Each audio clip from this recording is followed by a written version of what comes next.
E aí, Fê? Obrigada, Ana, pelo seu tempo, da gente estar aqui Imagina, junto. A gente já tem 40 eu minutos aqui adorei de a tempo, sua, então acho que é sempre muito adorei a gostoso. sua ideia, além das Uhum. palavras tal e tal. Porque normalmente o pessoal, eu tenho participado de algumas lives, não todas que me convidam, porque tá uma loucura, né? Mas quase sempre é sobre cinema, sobre meus filmes, e eu, na verdade, nesse momento, eu tô muito mais afim de falar do que tá acontecendo no mundo, né?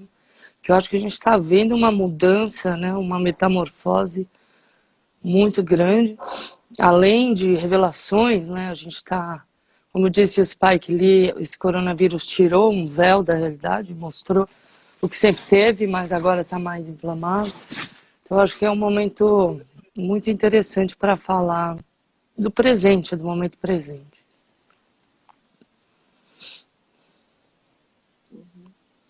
Com certeza. É isso mesmo, assim, que eu estava ontem escrevendo o que a gente ia falar, né? E eu pensei muito nisso, de trazer para a superfície, né? As, as camadas que estão mais escondidas, que a gente às vezes não quer olhar, mas que nesse momento não tem como não olhar, né? E tá tudo ficando cada vez mais extremo e mais É, óbvio. Eu gostei muito que você trouxe a palavra tortura. Eu achei que, assim, no início me trouxe um pouco de desconforto, mas normal, né? Como não trazer desconforto essa palavra. E aí eu vi, assim, né, que a origem da palavra tortura, né, ela vem do latim tormento, ato de torcer, dobrar, deformar.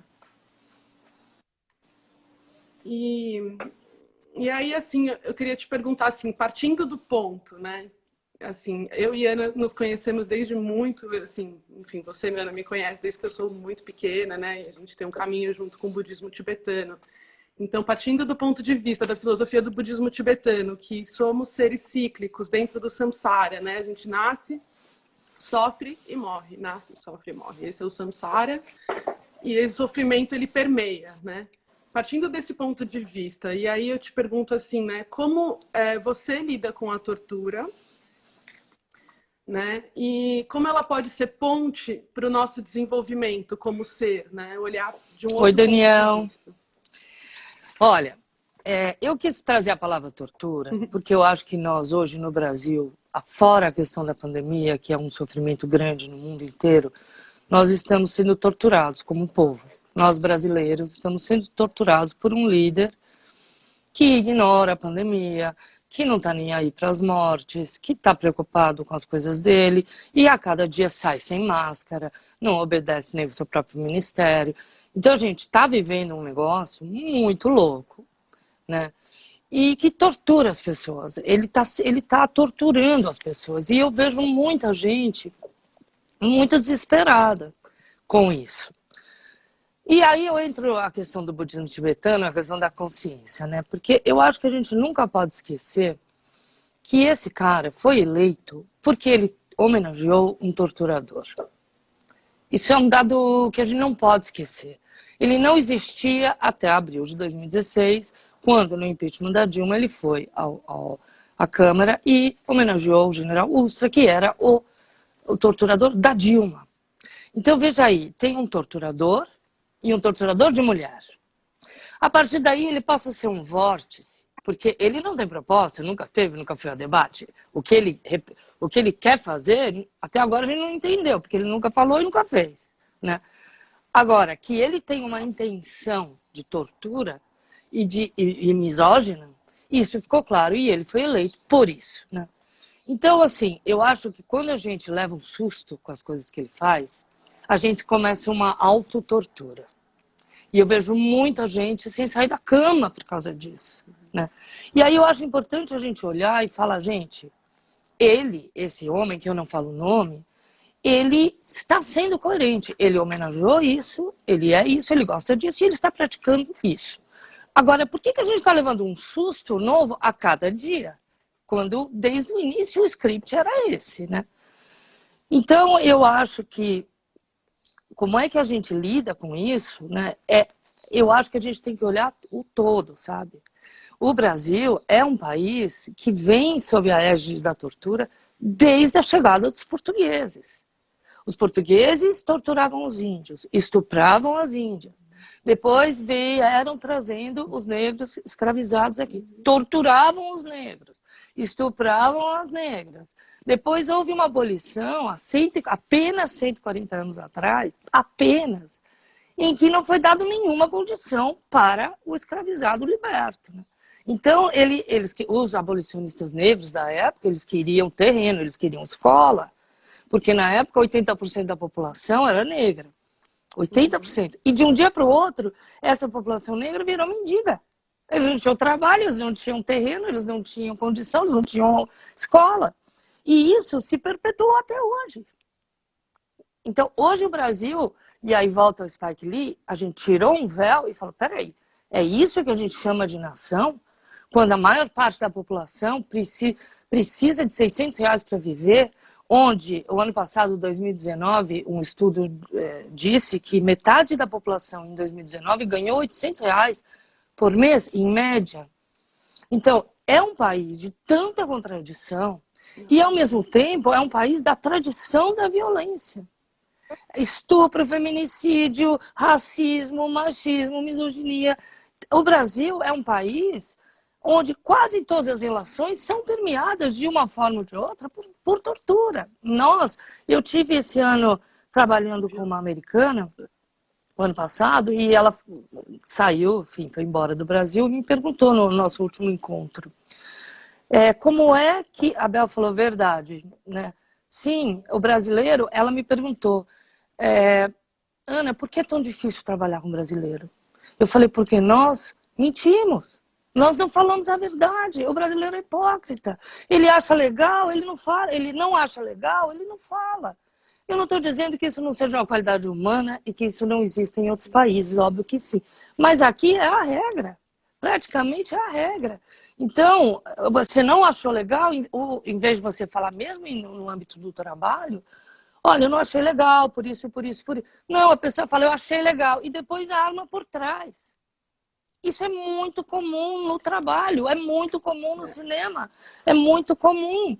E mesmo hoje, depois de Me Too, depois de tudo, o machismo agressivo e violento, ele continua sendo praticado aqui numa boa. Eu encontro alguns amigos, às vezes, que falam, ei, vocês mulheres estão muito chatas. Sabe, peraí, nós não estamos muito chatas, a gente só está querendo mudar um padrão milenar de humilhação e de assédio moral o tempo inteiro. A gente quer trabalhar em paz, né? Ontem eu dei uma entrevista para uns alunos que me perguntaram qual é o maior obstáculo que você vive na carreira, né? E aí eu olhei já... Eu falei, olha, claro que a questão do dinheiro já foi terrível, foi o maior obstáculo. Oi, Aida. No início, quando eu saí da faculdade, entrou o Collor, quebrou o cinema brasileiro, fechou a Embrafilme. Então, depois de anos, em 95, 94, foi voltando. Até ali a questão do dinheiro era o maior obstáculo. E aí depois, com a Ancine e tudo isso, as políticas públicas nos últimos anos, o cinema se estabeleceu, essa questão do dinheiro não foi tanto mais um obstáculo. Claro que chegar num bom roteiro é sempre difícil. Mas isso são dificuldades. Agora, o grande obstáculo do cinema, e eu acho que você está começando e já pode verificar, são os surtos egóicos que a gente tem que enfrentar em cada produção. Seja um ator, uma atriz, um produtor, uma produtora, sim, o brasileiro ele se permite. E esses surtos egóicos, então, de repente, que é o que, na fundo, o que esse presidente está tendo, né? Olha, se eu pegasse a doença, para mim seria apenas uma gripezinha, porque eu tenho sou atlético, entendeu? E peraí, ninguém quer saber do seu indivíduo, o senhor está representando, o senhor está sentando numa cadeira, o senhor está representando 200 milhões de pessoas, peraí, não é sobre você, né?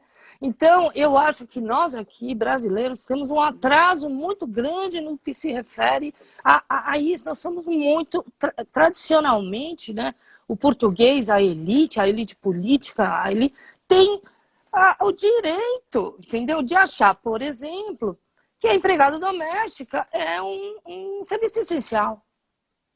Porque eu não posso fazer minha comida.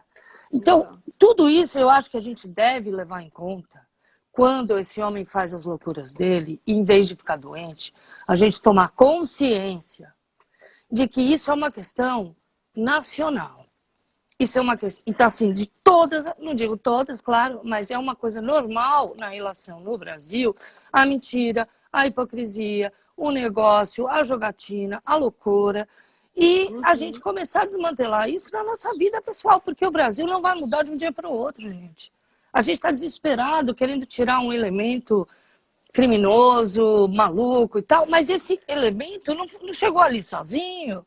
Teve toda uma elite que apoiou essa loucura. E tem aí no Congresso que acha que não há motivo para tirar, enquanto isso as pessoas morrendo. E agora essa abertura que vai acontecer, aparentemente em São Paulo e não sei mais aonde, vai fazer com que essa pandemia dure 2 anos, gente. Nós estamos num lugar com muito problema.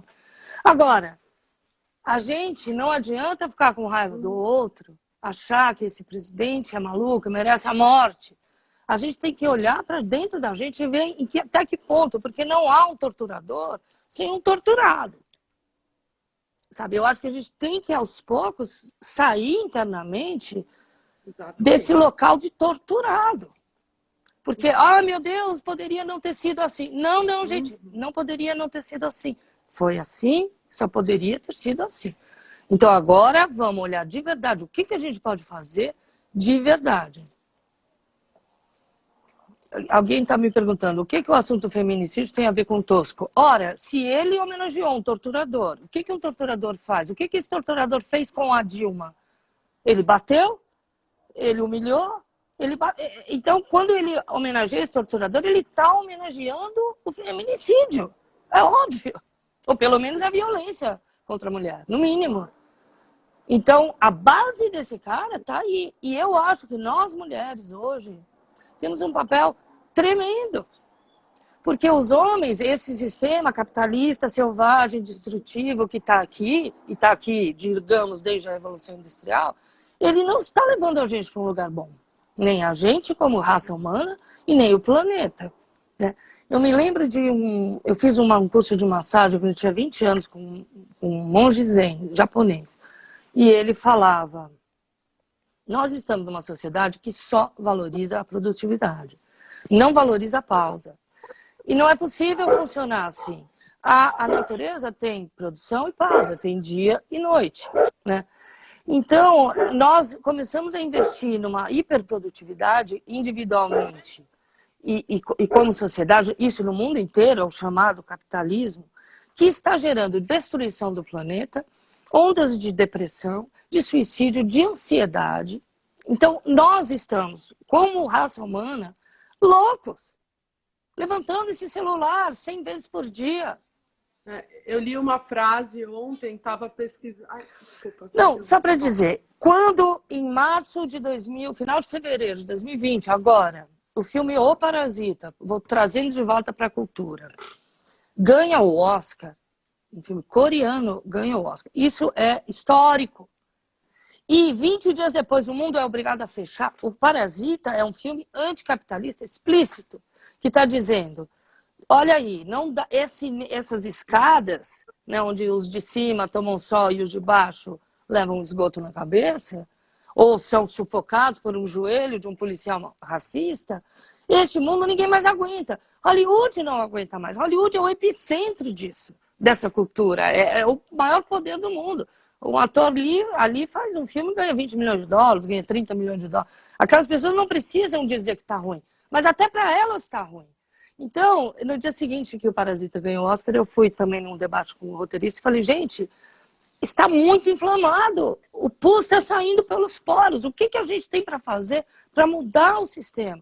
A gente não sabe, porque o sistema, a gente já nasceu dentro desse sistema, a nossa mente já é formatada dentro desse sistema, então como é que a gente muda? 20 dias depois, fecha-se o mundo. Pausa. Eu acho que essa pausa, a Terra, esse vírus, a história, o destino, a existência trouxe isso muito para a gente entender que a pausa é importante. Claro, agora nós estamos numa radicalização dessa pausa. Mas e o que é a pausa em relação ao movimento? É o masculino e o feminino. O feminino vem sendo odiado, torturado, apanhado, humilhado de todas as formas. Não só a mulher, mas o feminino, porque só é valorizado a produção, o aspecto yang da vida. E tem um aspecto yin da vida. E esse aspecto está completamente desvalorizado há muito tempo. Então eu acho que agora é uma hora, nós já saímos daquele primeiro estágio de mulher objeto, que eu acho que é 260 para frente, a gente entrou no mercado de trabalho, tanto é que hoje tem várias presidentes mulheres, e não à toa, são elas que tiveram as melhores performances contra esse vírus, né? Nós já estamos numa posição que nós podemos atuar em espaços de poder, ainda que levando o cacete. Eu acho que é muito importante nós, mulheres, nesse momento, nos colocarmos, eu não sei nem se indo até para a Câmara, sabe? Eu chego a pensar em candidatura, o que, obviamente, não é um desejo meu, mas que de juntar mulheres pensantes e falar, nós temos que ter presença, porque aquele jogo tá podre, mas não necessariamente ele é podre, né? Talvez, com uma presença maior de mulheres, a gente comece a lidar com questões mais reais do que quem roubou, quem vai roubar, a obra superfaturada e etc. E eu digo à mulher enquanto representante do aspecto yin da vida. Se nós não valorizarmos a pausa e apenas o movimento, o planeta vai matar a gente. Vai falar, chega, gente, a gente deu uma chance, vocês são absurdamente ridículos, né? É isso.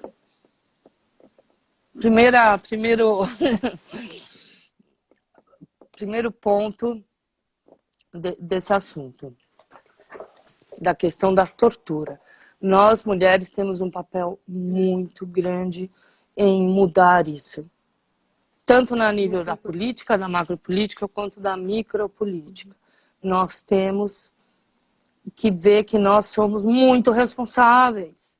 As mulheres contemporâneas, dizendo, por exemplo, no Rio de Janeiro, 70% dos lares de favelas só tem mulher na casa. É a casa. Oi, Gabriel, I love you. 70% dos lares das favelas cariocas só tem mulher. A mulher é responsável, a mulher tem o filho, a mulher não larga o filho, tem uma responsabilidade, inclusive, biológica. Então, nós estamos mais maduras que os homens nesse momento da história. E está muito fácil ver isso. Só que nós não estamos ocupando as cadeiras de poder tanto quanto deveríamos. Né? E veja aí, né, com essa morte. E é muito triste, né, assim, ainda o nível de violência, né, em casa tem, assim, aumentou muito, né, com a quarentena também. Sim, porque fica em casa. Porque o machismo é... E são todas histórias, de novo, por baixo do pano, né? Tudo tortura que não é dito e é vergonha, né? Você ser torturado. Né? Pois é, mas aí a gente volta naquele ponto, né? Existe o torturador. Tem alguém me mandando... o Rodrigo. Oi, Rodrigo. Tem o torturador e tem o torturado. Se o torturado não se deixa ser torturado, digo psicologicamente, o torturador deixa de existir. Tá aí um exemplo para mim que é muito forte, um grande herói que eu tenho paixão, que é o Martin Luther King. Como é que ele fez a virada? O discurso dele, ele era pastor, ele não era um torturador, ele era dizer, vocês estão errados. O que vocês estão fazendo é ridículo. E não, nessa hora ele levanta e fala, vocês estão sendo infantis, isso é ridículo, vocês estão desvalorizando os seres humanos. Isso não é cristão, isso não é verdade. Isso não é verdade. Né? Porque todas as formas de dominação passam por mentiras, né? por temas que... o homem é superior à mulher. Bom, nessa sociedade, ele no sentido que o jogo começou com essas regras. Agora, diante da natureza, não. Sem a mulher não tem nem possibilidade. É óbvio que é uma dança, né? Entre pau e buceta, entre útero, né? Para poder haver reprodução. E todas também yin yang, a lua, o sol, tudo na natureza vem em duplas yin yang. Agora, no ser humano, o yin é porcaria e o yang é legal. Gente, isso não podia dar certo.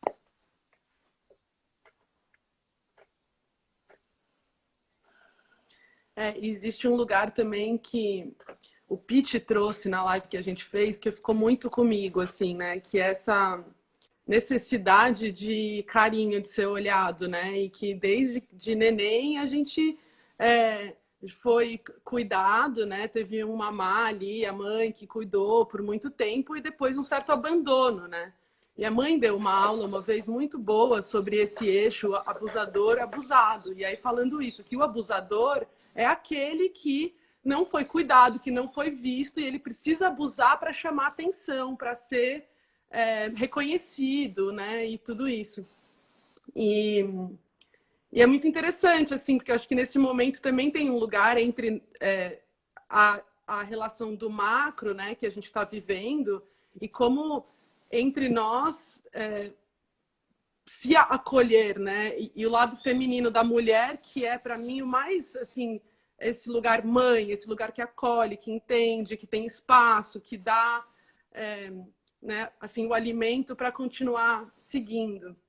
Então, é muito individual essa relação, assim, do abuso entre si e conseguir encontrar o feminino dentro de si para acolher e não ficar sendo masculino dentro de si, né? Também, assim, a gente ficar alimentando esses poderes não serve para nada, né? Exatamente. Mal, Porque quando há um abusador, principalmente em relação à mulher, e a mulher compra e ela vira abusada, ela está se abusando, né?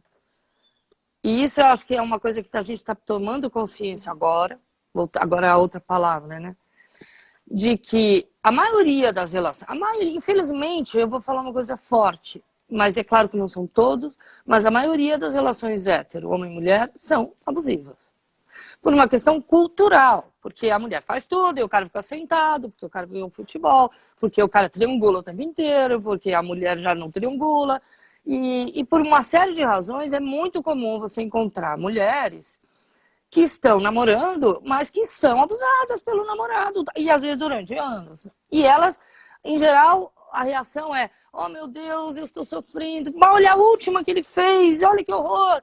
Não, peraí, você está ficando, você está autorizando. Por que você está autorizando? Eu pesquiso muito essa questão e eu acho que a gente autoriza porque a gente foi criado já tendo que autorizar. Tanto dentro de casa, quanto na sociedade, quanto na novela, quanto no filme. A mulher está sempre numa posição que ela aguenta, né? Então, acho que a gente aprendeu a sempre cuidar. Então, o cara te enfia uma faca.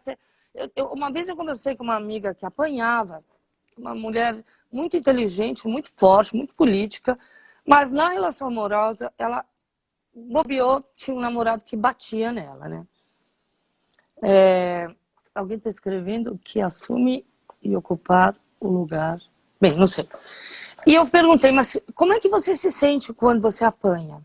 E ela disse: eu fico com pena dele, eu quero ajudar mais, eu amo ele mais. Isso é o nosso tormento.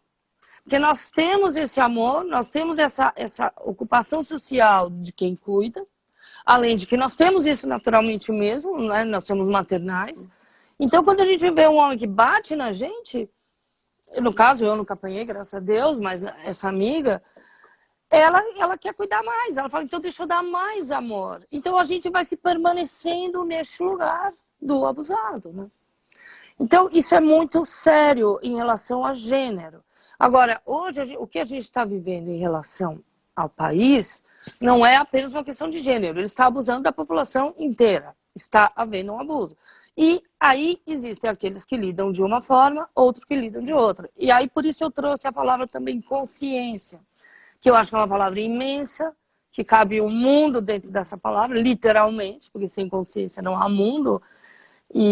Mas eu acho que aí entra a questão da meditação, né? E como nós duas temos uma conexão pelo budismo tibetano, pelo Lama Gante, que faleceu dia 18 de abril de Covid, que foi algo muito forte para a gente, ainda está sendo.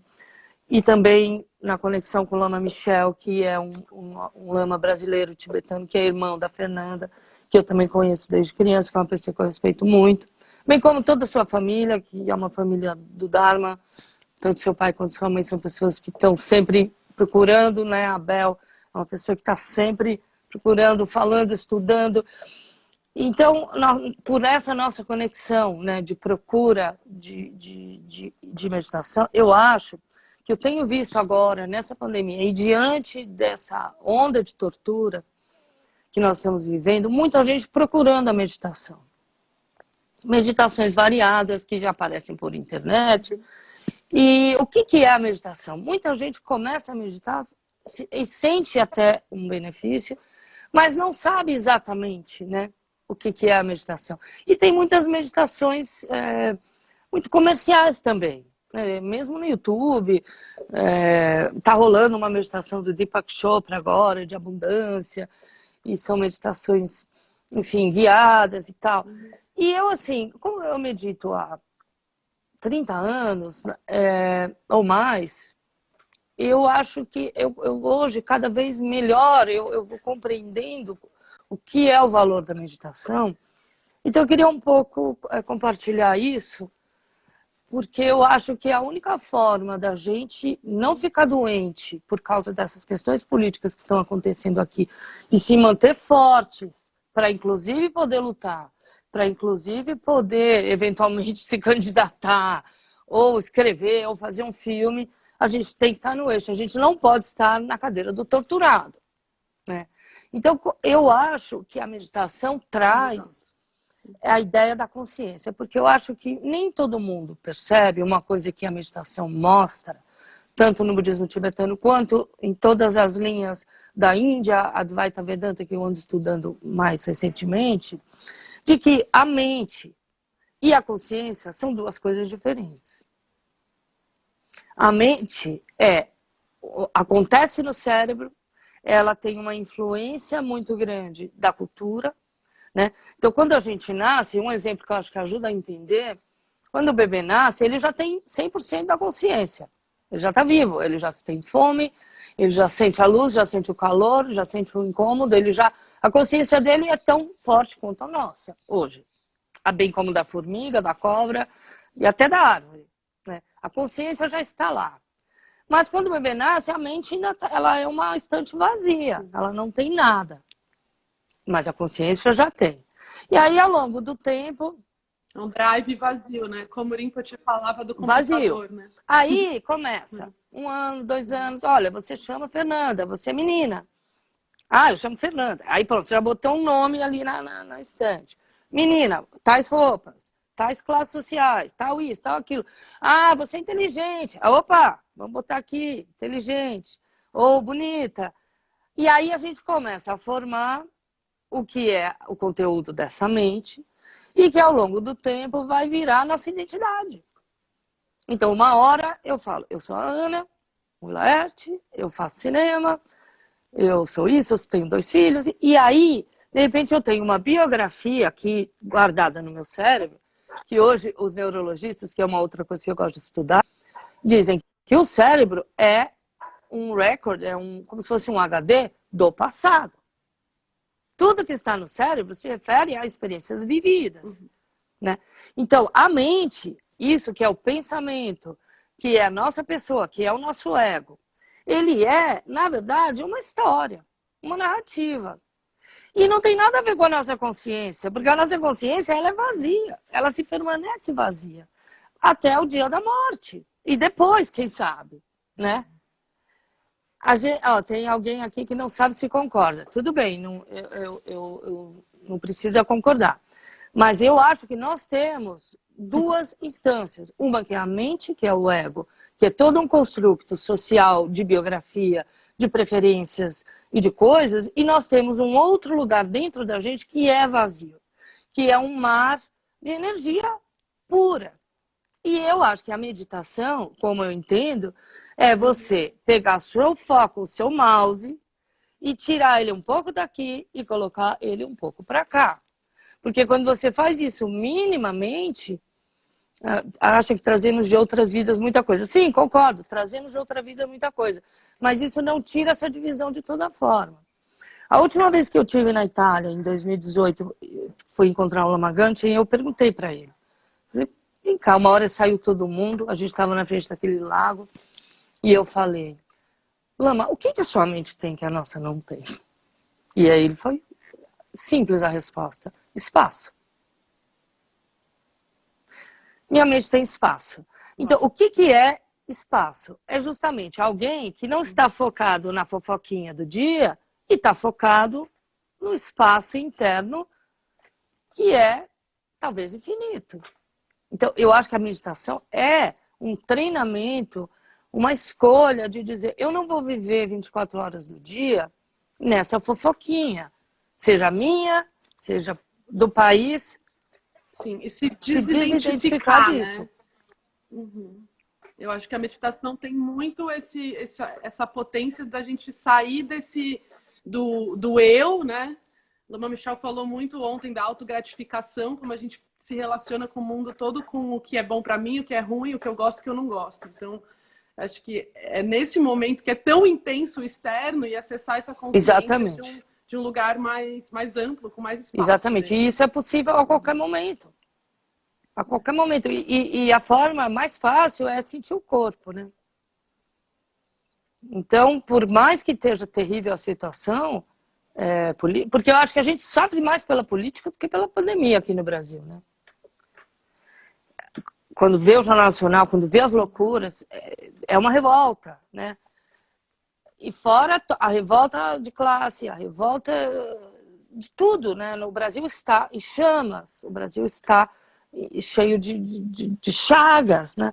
Então, agora, mesmo assim, a gente sempre vai ter dentro da gente, e eu penso, inclusive, porque amanhã a gente está aqui hoje, amanhã eu posso estar no hospital de campanha ali, morrendo. Nosso mestre pegou essa doença. E a gente pode pegar. Então, eu estou falando isso não só para enfrentar essa tortura, né, que está sendo imposta sobre nós, mas também para enfrentar eventualmente a doença e a morte.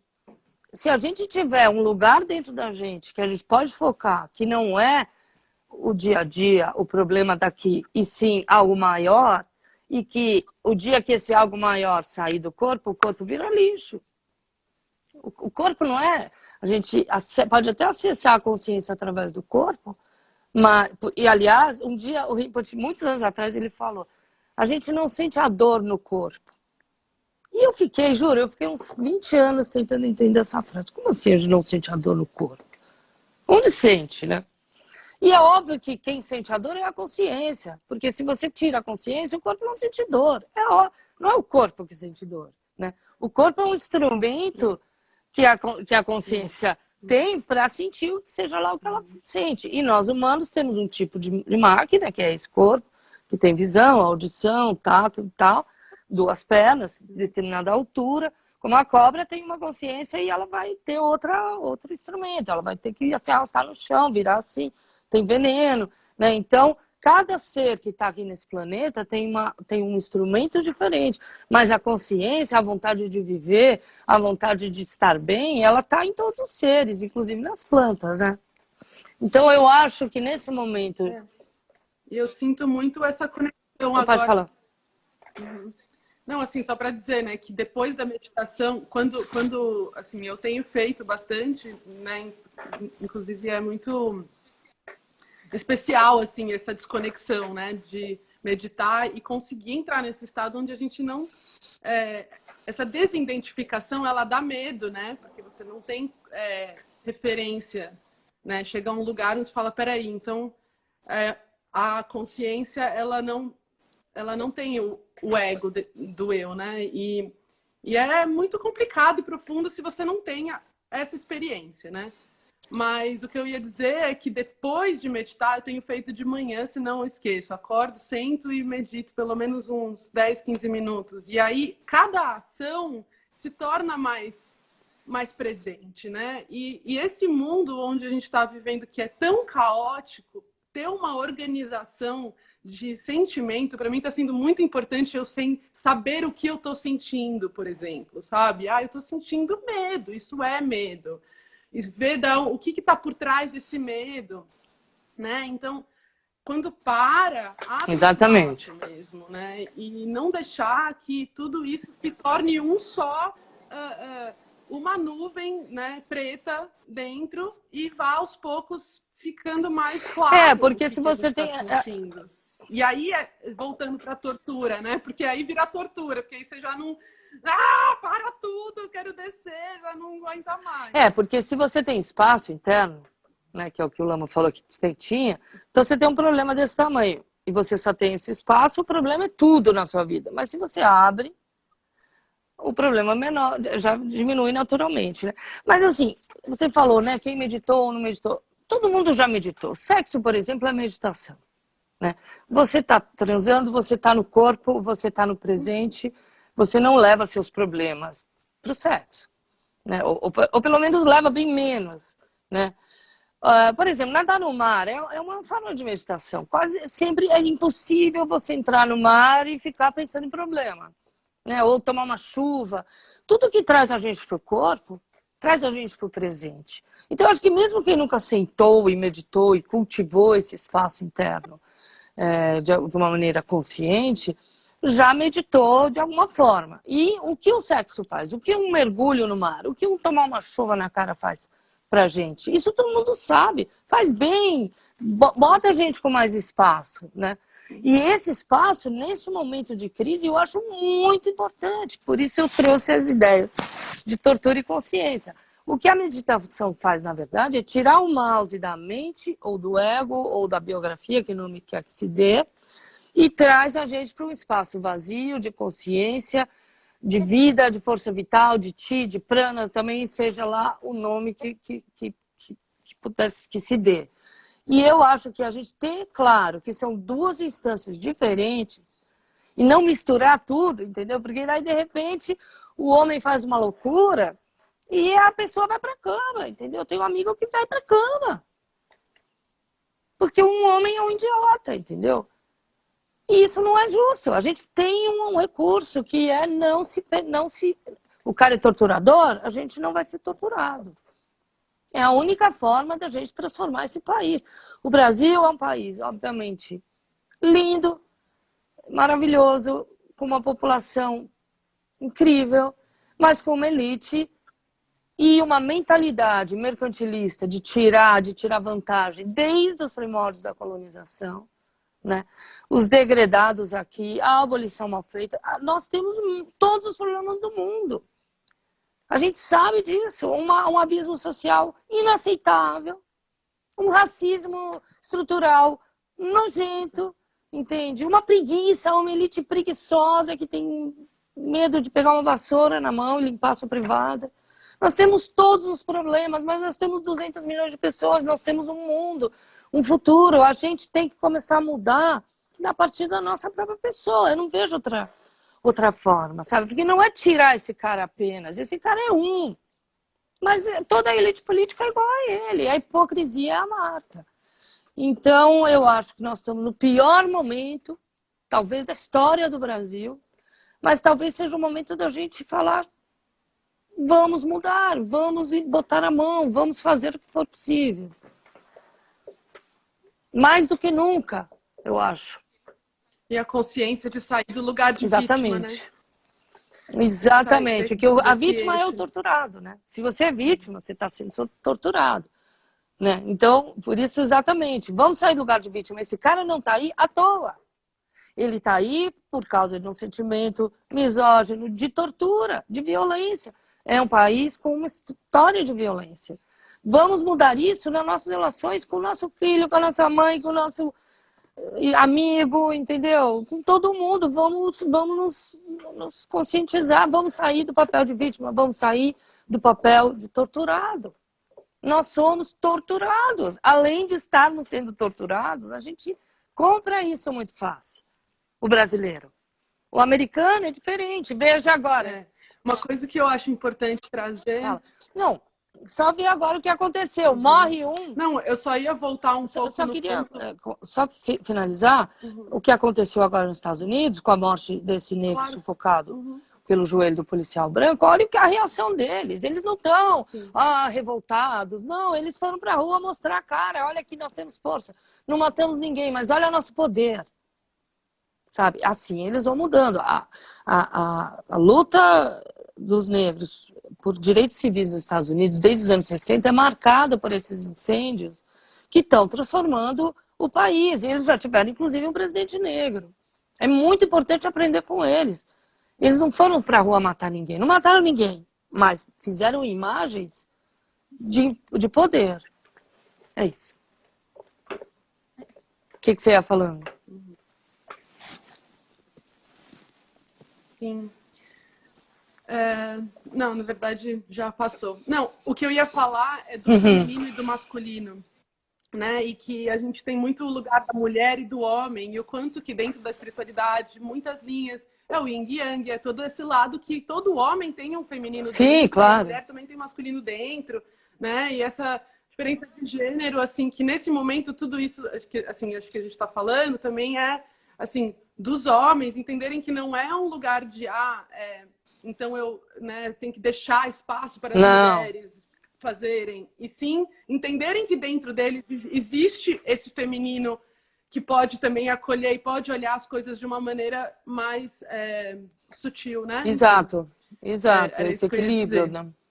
E e agora na quarentena eu acho que está tendo muito problema, porque os homens não têm, aqui no Brasil, e pelo jeito no mundo inteiro, porque até na China teve essa onda de divórcio, né? De que cuidar da casa, cuidar de si, arrumar a cama, limpar a louça, é uma atividade, em geral, posta para a mulher, né?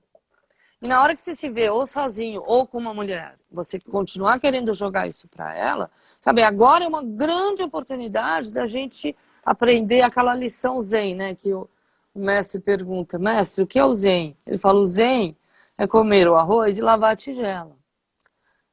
Eu acho isso tão lindo, porque se todo mundo sujar, limpar a sujeira que fez, o mundo ia ser outro. Por que a gente quer sujar e outra pessoa limpar? Só que daí... E tomar responsabilidade pelos seus sentimentos, né? Porque também tem isso, a gente está sempre apontando e querendo que o outro te sirva, né? Para a nossa própria felicidade, assim. E aí quando você senta para meditar, ou assim, entre aspas, né? Mas volta para si e assume essa responsabilidade, estamos vivos aqui nesse momento, vivendo tudo isso como um coletivo, e eu sou parte disso, né? Não é... Enfim, essa separação, assim, que é muito forte. Nesse momento é óbvio que... É óbvio que tem que olhar cada vez mais nesse ponto que somos parte do todo. Não existe mais... Não, então, mas eu acho que essa questão específica da casa, da louça, da comida, do chão, da vassoura, neste momento de quarentena, sim, por exemplo, é um aspecto dito feminino, no sentido de cuidar, que os homens podem abraçar. Eu conheço casas onde a mulher segue fazendo tudo e o cara não faz nada. Hoje. E isso o cara está perdendo a oportunidade de aprender a cuidar de si. De aprender a cozinhar, sabe? E o homem desenvolveu o feminino, e não é no sentido sexual que eu estou falando, no sentido anímico, é algo muito importante para o equilíbrio de todo mundo, né? Como nós mulheres viemos aprendendo o masculino dos anos 60 para cá, né? A gente vem trabalhando, aprendendo, virou diretora de cinema, virou roteirista, virou presidente da República. Nós hoje temos mais... Por isso que nós temos um estado de mais maturidade, porque a gente já está quase todas as mulheres, tirando algumas que optaram por ficar no passado, e estão mais equilibradas com o masculino e feminino. E o homem ainda não deu esse ele está dando alguns e tal, mas ainda não é. Tanto é que há 2 anos atrás foi eleito esse homem misógino, violento, torturador, né? Quer dizer, quem votou nele? Quem está querendo voltar para trás, né? Quem está querendo de novo é que a mulher se torne apenas um objeto, enfim, a ser manipulado, né? E isso não é só aqui, né? Nos Estados Unidos tá bem parecido também. Eu acho que a gente tem que... Isso também eu acho que é importante falar sobre esse momento de tortura que a gente está, porque a internet possibilitou, né, digamos, de 10 anos para cá, uma abertura em termos de informação, né? Eu acho que nunca o ser humano teve tanto acesso à informação e também à comunicação, né? Eu acho que assim, grupos apareceram, grupos se fortaleceram a partir dessa comunicação. Então, eu acho que, digamos, há 5 anos atrás, um pouco antes dessa onda Trump, que no Brasil dá nessa pessoa, houve um momento de um florescimento das liberdades individuais, né? E das novas identidades, né? E isso foi tão lindo naquele momento, sabe? E no Brasil também, eu acho que houve a questão do negro, de começar a ocupar espaços de poder, pela primeira vez na história, de uma forma mais consistente, né? Então, na hora que pareceu que a democracia estava começando a florescer, tem essa onda de recrudescimento, de retorno ao passado, né? Vem uma suposta ministra da Cultura falar a ditadura era legal, né? Para frente, Brasil. Parece que a gente está num pesadelo, né? Mas não, são essas pessoas que querem voltar o mundo para trás. Mas o mundo não vai voltar para trás. Como diz o Luther King, o que é o certo? O certo é os seres se respeitarem, né? O certo é eu poder ser, você poder ser e todo mundo poder ser do jeito que quiser, contanto que não machuque o outro, que não desrespeite o outro, né? Então, é isso. Eu acho que a gente deve se torturar menos em relação ao que está acontecendo, ficar mais consciente de si, do ser que a gente é, porque a gente está vivo, sabe? E amanhã a gente pode estar morto e não vai mais poder fazer nada. Manter o máximo possível o espaço interno, através da meditação, ou da natação, ou da corrida, não sei, do que for que a pessoa quiser, e juntar força, juntar espaço para poder transformar, sabe? Com a consciência de que esta cagada que estamos vivendo, esse naufrágio que estamos vivendo, é parte de todos nós, não é um único indivíduo responsável. Porque se fosse ele o único responsável, ele já tinha saído. O Congresso já tinha falado, acabou. Mas não, o Congresso não fala acabou. Vai um ministro atrás do outro lá. Hoje o Ministério da Saúde só tem general, que nunca trabalhou com isso. Então, eu acho que, volto a dizer, nós mulheres nesse momento temos um grande papel. Eu acho que a gente deve se unir, sabe? Sei lá, se até se fazer um partido da mulher. E começar a colocar em pautas questões femininas, que não são só apenas, por exemplo, a questão da mãe, de como cuidar do filho, sabe? De creche, de questões, entende? A gente educa os filhos com os filhos nas costas e se ferrando sozinha, cada uma no seu mundo, entendeu? Começar a ter políticas públicas de educação, de comunidade, de creche, para a mulher poder ter espaço e outras coisas, entendeu? A nossa seriedade, a nossa responsabilidade, entendeu? Os homens vão ter que se abrir para se transformar e serem mais femininos, inclusive ouvir, porque o homem gosta de falar, yang, mas na hora de ouvir, não olhe para o outro lado, principalmente se for uma mulher falando. É isso. O que mais, Fê? Maravilhoso. Não, uma coisa que passa muito por mim é como ficar mais consciente do nosso impacto, né? Porque toda ação tem um impacto, assim. E aí, nesse momento, acho que é muito forte essa transição, porque aos poucos vai abrir toda essa insegurança. Então, assim, de fazer passos pequenos, né? E dia após dia, e aos poucos fazendo mudanças de padrão na vida de cada um, que a gente vai estar mais consciente, né? Do nosso impacto no todo, nessa rede interdependente. Alguém escreveu aí que tinha... Então, não sei, para você, o que rebate, assim, dessa... Eu preciso carregar meu celular. Não, alguém escreveu aí que deveria trazer mais mulheres para essa conversa. E eu estou pensando, inclusive, em fazer uma série de lives só de mulheres para discutir, né? Como você vê um futuro, né? A partir da mulher, né? Eu acho que esse mundo, saber escutar ajuda, a Bel está falando. Sim, eu acho que é um aprendizado muito que o homem precisa ter, né? Mas, e as mulheres também, em geral, a sociedade inteira está muito falante, muito fazendo, um pouco escutando, um pouco Estou contemplando. Mas eu estou pensando em fazer essa série de lives só com mulheres, porque eu acho que o mundo que nós estamos vivendo foi um mundo desenhado pelos homens, a partir de misoginia, a partir dos interesses exibicionistas deles. E agora eu acho que nós, mulheres, estamos em condição, sim, de desenhar um novo mundo, sabe? Por exemplo, uma das pessoas que eu quero trazer, que é a Gabriela de Matos, que é uma arquiteta negra, que mapeou, fez um livro chamado Arquitetas Negras, que ela descobriu que são apenas 300 arquitetas negras no Brasil, e elas trabalham com a cidade de comunidade. E eu acho que ela é uma das pessoas que eu penso em conversar, para a gente, mesmo que seja a nível apenas de ideia hoje, qual seria um mundo bom para nós mulheres também? Vamos, porque hoje o capitalismo selvagem está nos estertores, não dá mais. Isso é ruim para todo mundo. É ruim para 95% do mundo. E para a Terra, né?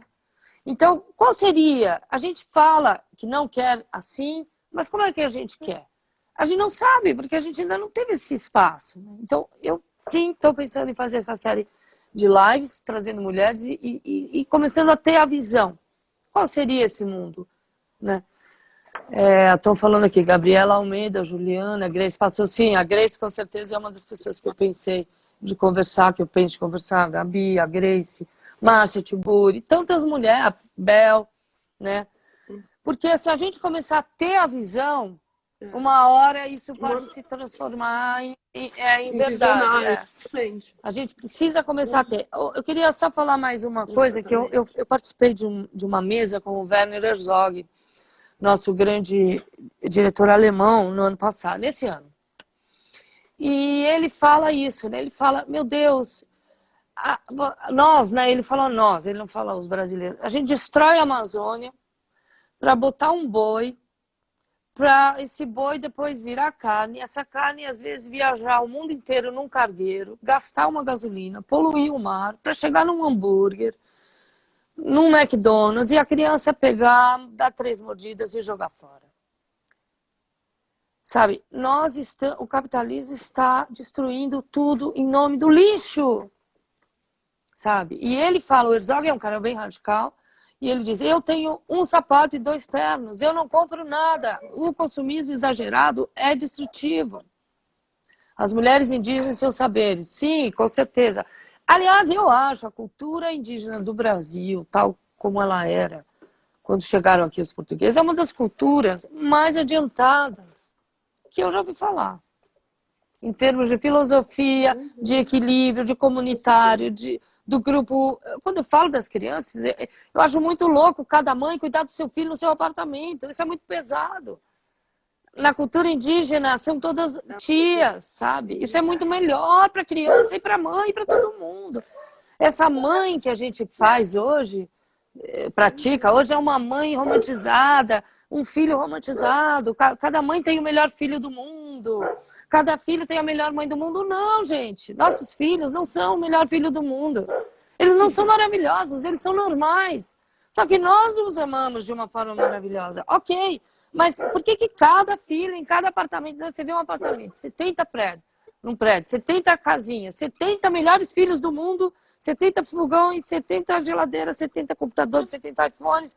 Gente, isso tá errado. A criança sai daí doente, a mãe sai cansada e ainda culpada. Sabe? Então, eu acho, sim, não sei quem falou de indígena, eu acho que sim, os indígenas têm um grande saber de como levar a cultura, entende? De como levar o grupo, de como levar as famílias. Por isso que eu penso na Gabriela, que é arquiteta, porque eu acho que talvez o futuro do mundo sejam comunidades, ocas, urbanas, sabe? Em grupos, sabe? Cada 100 mulheres criando juntos seus filhos. E eu não sei, nós temos que pensar. E eu estou querendo fazer, sim, essa série de lives. Não ainda exatamente, porque para mim esse não fazer que essa quarentena está me proporcionando está sendo muito bom. Eu trabalho muito, há pelo menos 30 anos, trabalho sempre muito. E agora, por sorte, eu estava no momento que eu pude parar, porque eu tinha acabado de fazer uma coisa no dia 15 de março, um roteiro do meu novo filme, que eu vou ter que mexer. Mas nesse momento eu não estou trabalhando com cinema, quer dizer, só um pouquinho, A gente está fazendo o filme do Lama e eu estou finalizando um filme Alvorada, que eu fiz com a Lopolite, sobre a Dilma Rousseff no período do impeachment. Então, eu estou trabalhando um pouco, mas o meu maior tempo está sendo realmente cozinhar, lavar, faxina. Gente, eu estou gostando tanto de fazer faxina. E Cândida, e limpar as coisas. Vai Tá. cortar, Bom, Ana, em beijos 5 para vocês. segundos. Obrigado pela presença. E obrigado, Fê.